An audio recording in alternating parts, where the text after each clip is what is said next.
1757 میں ایک جنگ ہوئی جس نے سب کانٹیننٹ کی تاریخ کو بدل کے رکھ دیا۔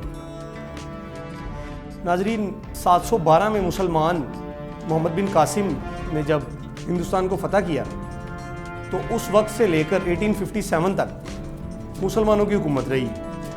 درمیان میں اتار چڑھاؤ چلتے رہے، کبھی کوئی آ گیا کبھی کوئی آ گیا، تو میجورٹی جو ہے وہ مسلم یہاں پر قابض رہے۔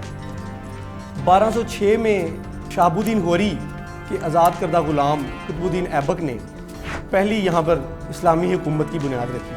اس کے بعد 1600 کے قریب، مطلب 17ویں صدی کے لگ بھگ 1604 کچھ بکس میں لکھا ہے، کچھ میں 1605 لکھا ہے، 17ویں صدی کے آغاز میں ایسٹ انڈیا کمپنی کا قیام ہندوستان میں عمل میں لایا گیا۔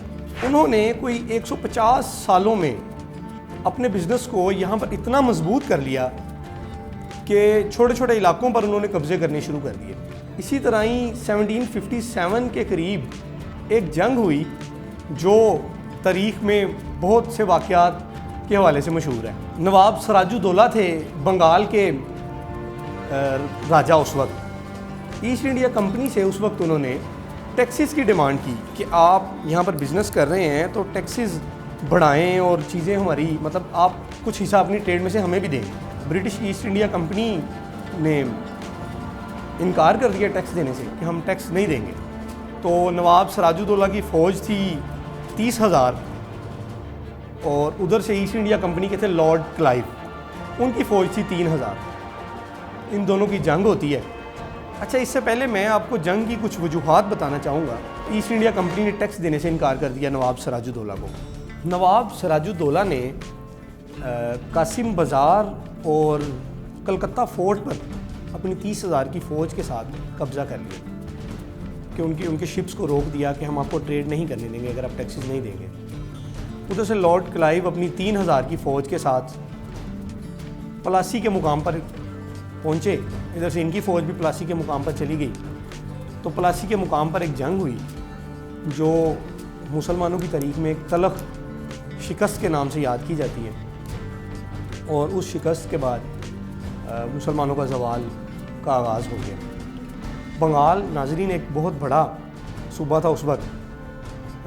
پاکستان بننے کی تحریک کا آغاز بھی بنگال سے ہی کیا گیا تھا۔ 1906 میں جب بنگلہ دیش کے شہر ڈھاکہ میں، اس وقت کا بنگال ہی تھا وہ، ڈھاکہ میں مسلم لیگ کی بنیاد رکھی گئی تھی۔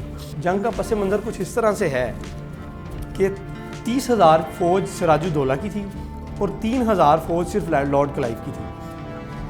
اچھا، کچھ کتابوں میں یہ ملتا ہے کہ رات کو بارش ہوئی اور نواب سراج الدولہ 30,000 کی فوج کا جو اینیمیشن تھا، اسلحہ تھا، وہ گیلا ہو گیا اور صبح وہ لڑنے کے قابل نہ رہے اور 3,000 کی فوج سے شکست کھا گئی۔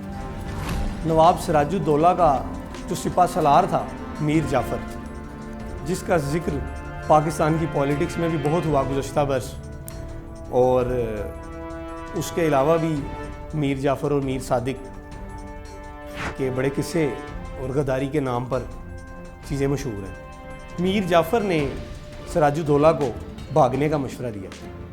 جب سراج الدولہ بھاگ گیا تو پیچھے سے میر جعفر نے اپنے بندے بھجوا کر سراج الدولہ کو قتل کروا دیا۔ تو اس طرح یہ تاریخ کی ایک بڑی شکست سمجھی جاتی ہے کہ اس شکست کے بعد مسلمانوں کا زوال شروع ہوا۔ اس کے بعد میر جعفر، جو کہ ایک لارڈ کلائیو کا پپٹ بن چکا تھا، جس نے ایک پپٹ کا کردار ادا کیا جنگ کے دوران بھی، میر جعفر کی غداری کی وجہ سے ہی سراج الدولہ کو شکست ہوئی۔